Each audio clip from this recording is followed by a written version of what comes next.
बहुत बहुत स्वागत है। नमस्कार दोस्तों, आज की बड़ी खबरों में मुख्य समाचार आप तक पहुंचाएंगे। एक एक करके इन ताजा अपडेट्स को जानिए। चैनल पे बने रहिए साथ में दोस्तों। अगर आप लोग नए हैं चैनल पे तो सब्सक्राइब करके घंटी के आइकन को दबाइएगा, जिससे कि लेटेस्ट वीडियो के नोटिफिकेशन आपके मोबाइल पर पहले पहुंचे। और वीडियो अच्छा लगे तो एक लाइक करके अपना समर्थन जरूर दर्ज करवाइएगा। दोस्तों, हरियाणा और महाराष्ट्र में मिली हार पर कांग्रेस पार्टी और समूचे विपक्ष ने यहाँ पे कुछ सवाल उठाए हैं। दोस्तों, जिस प्रकार का पूरा माहौल दिखा महाराष्ट्र में, उससे स्पष्ट था कांटे की टक्कर है। लेकिन जो नतीजे आए काफी आश्चर्यचकित करने वाले थे।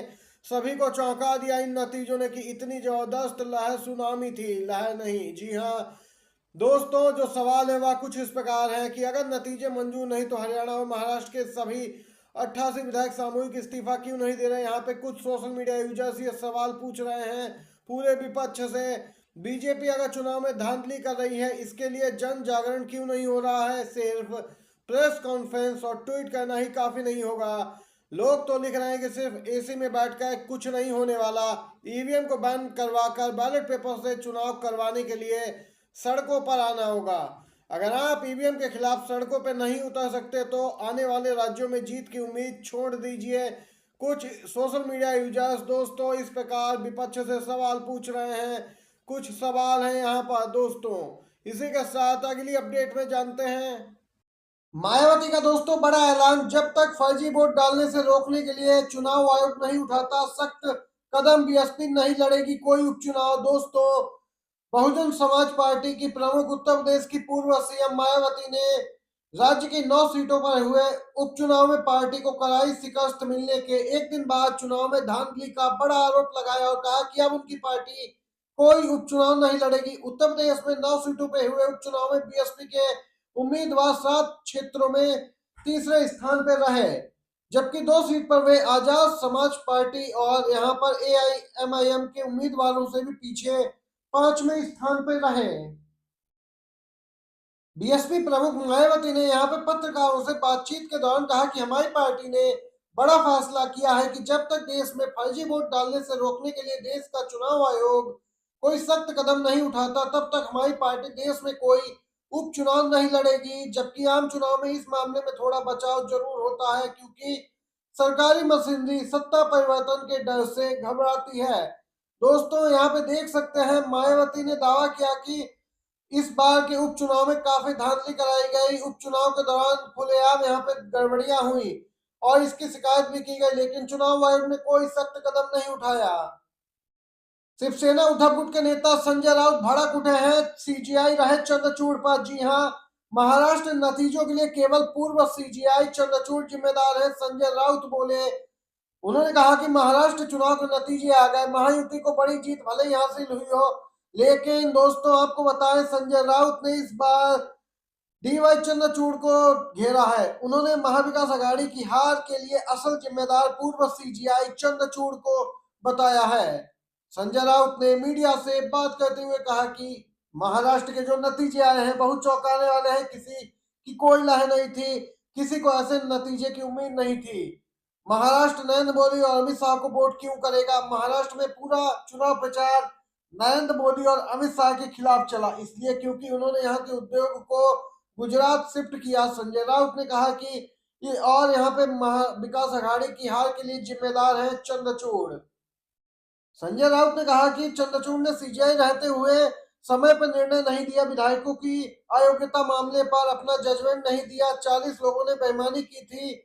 दोस्तों देख सकते हैं संजय राउत ने स्पष्ट किया है कि इतिहास चंद्रचूड़ साहब को कभी माफ भी नहीं करेगा। ये दोस्तों अपडेट निकल के आई है। खबर पे आपकी क्या कुछ राय है जरूर बताइए कमेंट बॉक्स में। अगली अपडेट की ओर बढ़ते हैं।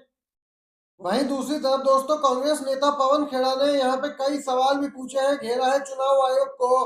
बोले हम जीते या हारे, हम इस चुनाव प्रक्रिया पर सवाल उठाते रहेंगे। पवन खेड़ा बोले कि जहां बच्चों के पेपर लीक हो जाते हैं वहां आंख बंद कर मशीनी और चुनाव प्रक्रिया पर भरोसा नहीं किया जा सकता। इन मशीनों पर विश्वास करने लायक कुछ नहीं बचा। पवन खेड़ा कांग्रेस के नेता हैं, बोले कि हम बार बार ईवीएम और चुनावी प्रक्रिया की पारदर्शिता की बात करते हैं। हमने चुनाव आयोग को लिस्ट दी कि कहां कहां रेड और ग्रीन मार्किंग हो रही है। ईवीएम की 99% बैटरी के बारे में सवाल किया। हरियाणा में वोटिंग के बाद वोटिंग प्रतिशत बढ़ने पर सवाल किया।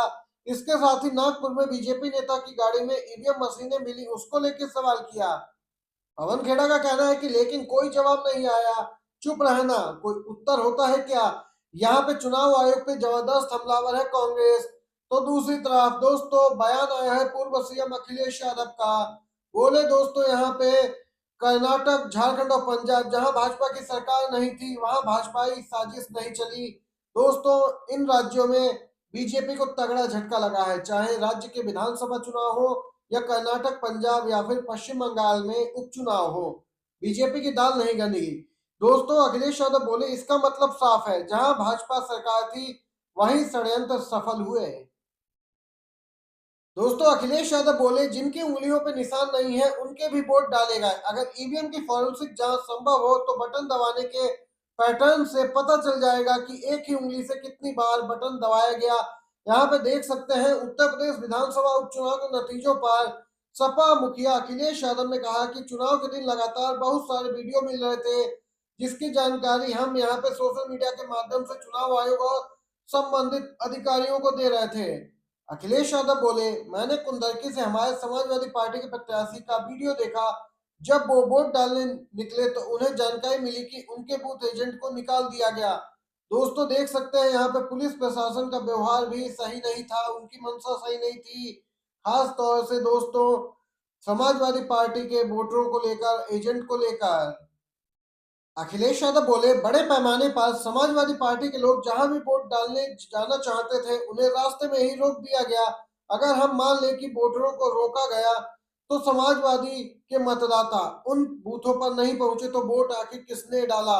दोस्तों देख सकते हैं किस प्रकार से धांधली करके यूपी में उपचुनाव जीती है बीजेपी। इसी के साथ अगली खबर की ओर चलते हैं। दोस्तों झारखंड में प्रचंड जीत के बाद हेमंत सोरेन के नेतृत्व में इंडिया अलायंस की सरकार बनाने की तैयारी शुरू हो गई है। सरकार के स्वरूप के गठन को लेकर चर्चा तेज है। इसी बीच सूत्रों के हवाले से बड़ी खबर आई है कि हेमंत मंत्रिमंडल का खाका भी तैयार कर लिया गया है। इसमें सीएम सोरेन सहित जेएमएम कोटे के 6 मंत्री, कांग्रेस कोटे के 4 और आरजेडी कोटे से 1 मंत्री बन सकते हैं। बताया जा रहा है कि नई सरकार की रूपरेखा पर हेमंत सोरेन की कांग्रेस के नेताओं से बातचीत हुई है। इसी बीच खबर है कि हेमंत सोरेन के शपथ ग्रहण समारोह में इंडिया गठबंधन में शामिल दलों के बड़े नेता शामिल होंगे। जानकारी के अनुसार सोरेन के शपथ ग्रहण समारोह में कांग्रेस नेता राहुल गांधी, तेजस्वी यादव, सीपीआईएम के दीपांकर भट्टाचार्य जैसे नेता शामिल होंगे। दोस्तों यहाँ पर देख सकते हैं प्रचंड जीत मिली है इंडिया अलायंस को झारखंड में, जिसके बाद अब सरकार गठन को लेकर यहाँ पे सभी तैयारियां लगभग पूरी कर ली गई हैं। दोस्तों बताते चले अब चौथी बार हेमंत सोरेन सीएम बनने जा रहे हैं, इसकी तैयारी शुरू हो गई है। इससे पहले शिबू सोरेन, अर्जुन मुंडा यहाँ पे 3 बार सीएम बन चुके हैं। दोस्तों झारखंड में सबसे ज्यादा बार हेमंत सोरेन मुख्यमंत्री की कुर्सी संभालेंगे, चौथी बार वह मुख्यमंत्री बनने जा रहे हैं। यह ताजा बड़ी खबरें थी, सभी मुख्य समाचार थे अभी के। वीडियो अच्छा लगा हो लाइक कीजिएगा, शेयर कीजिएगा। बहुत बहुत धन्यवाद दोस्तों।